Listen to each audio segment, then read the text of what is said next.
Барлығыңыз сәлем, сіздермен бүгін мен Влог ТВ. Бүгін мен сіздерге достар өте керемет сыйлық жасағым келіп тұр. Мен сіздерге өзімнің видеоларымды қалай жасайтынымды, қандай приложениемен жасайтынымды барлығын сіздерге қазір көрсетемін. Ең бірінші мен өзімнің телефонымнан бастайын. Менің телефоным Xiaomi F205 Lite телефоны. Бұл телефонның бағасы 45 000 теңге. Мен сіздерге видеоларды міне мынау камера приложениесімен түсіремін. Ол телефонның өзінің камерасы. Ал қазір түсіріп отқан видеомды мен X-Recorder приложениесімен түсіремін. Бұл приложениеде барлығы бар. Міне бұл жақта осы KineMasterге салмай-ақ монтаждай беруге болады. Ал ендеше келесі приложениемізге біз кеттік. Енді мен сіздерге видеоларды монтаждау үшін мен KineMaster приложениесін қолданамын. Бұл приложениені сіздер Play Market'тен App Store'дан да жазып ала аласыздар. Кімде iPhone, ол App Store'дан жазып ала алады. Бұл өте керемет және өте ыңғайлы видеомонтаж приложениелерінің бірі. Android'та көбісі қолданады.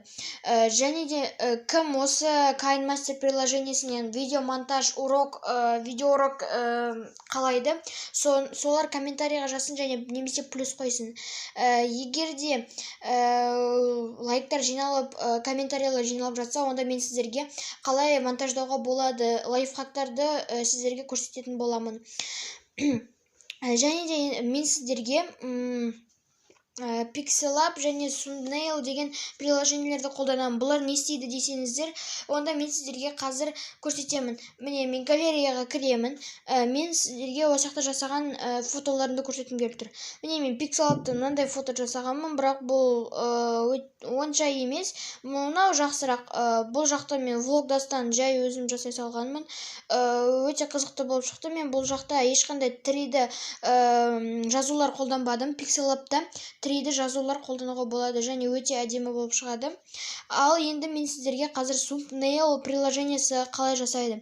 Міне мен жаңағы влогдастан деген суреті міне осы жерде тұр. Мен Thumbnailға кіремін және осыны осылай улучшить етіп алуға болады.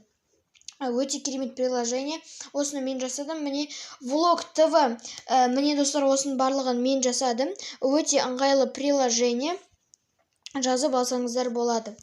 Және де мен сіздерге қазір көрсете алмаймын, ол приложение өшіп қалды. Мен де өшіріп тастадым өзім. Мен қазір бірақ видеода белгілеп қоямын. Міне интро деген жазуды көріп тұрған шығарсыздар, 3-тің қасында. Экспорт деген сөздің оң жағында. Мен оны видеода белгілеп қоямын. Осы видео арқылы мен приложение арқылы өзімнің видеолардың басында интроларды жасап қоса аламын. Мен қосу үшін KineMaster приложениесін қолданамын. Сіздер барлығын түсінген шығар деп ойлаймын. Және де мен Творческая студия деген приложениені қолданамын. Мен ол жақта превью жасау үшін қолданамын. Бірақ ол менде қазір онда өшіріп тастадым. Осымен болды. Біздің видеомыз аяғына келді. Осы приложениелердің обучениесін, видеоуроктарын қаласаңыздар, онда комментарийға жазып, лайктарыңызды басып кетуге ұмытпаңыздар. Сіздермен болған мен Влог ТВ. Келесі кездескенше достар, сау болыңыздар.